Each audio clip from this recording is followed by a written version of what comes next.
Barrister Jamiruddin শিরকার তিনি লিখতেন SIR কে তিনি আমাদের পিতৃতুল্য ছিলেন, কিন্তু কখনো আপনি ছাড়া কথা বলেন।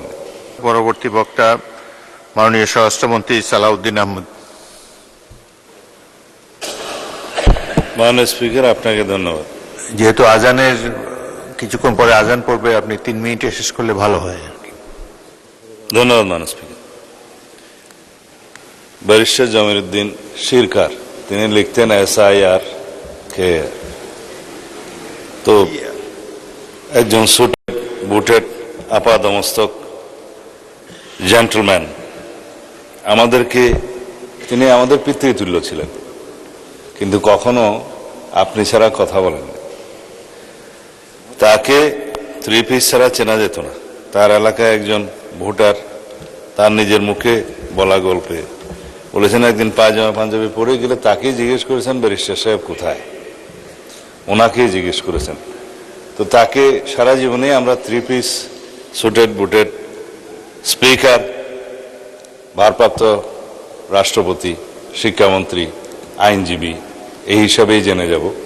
কিন্তু সারা জীবন ওনার যা প্র্যাকটিস, কর্মজীবন আমার বয়সের সমান ওনার কর্মজীবনের পরিধি। এই কর্মজীবনে তার সুনাম ছাড়া কোনোদিন কোনো ব্যক্তি, কোনো ক্লায়েন্ট এবং কোনো মানুষ আইনজীবী হিসেবে তার বিরুদ্ধে কোনো দিন কোনো সমালোচনা করেননি। দলের প্রতি শতকরা শতভাগ নিবেদিত একজন মানুষ। তাকে আমি শিক্ষামন্ত্রী হিসেবে পেয়েছি আমার কর্মজীবনের প্রথম দিকে, এবং আমার সিনিয়র কলিগ হিসেবে পেয়েছি তার কর্মজীবনের শেষের দিকে। তিনি আমাদের স্ট্যান্ডিং কমিটির one of the senior most member. আজকে এই পার্লামেন্ট উনি থাকার কথা ছিল, কিন্তু বয়সের ভারে তিনি তার সন্তান ব্যারিস্টার নওশাদ জমিরকে মনোনয়ন দেওয়ার জন্য অনুরোধ করে তিনি নিজে আর এই নির্বাচনটা করেননি। নির্বাচন করলে নিশ্চিতভাবেই তিনি জয়ী হতেন, আমাদের বিশ্বাস। তিনি আমাদের মাঝে থাকতেন।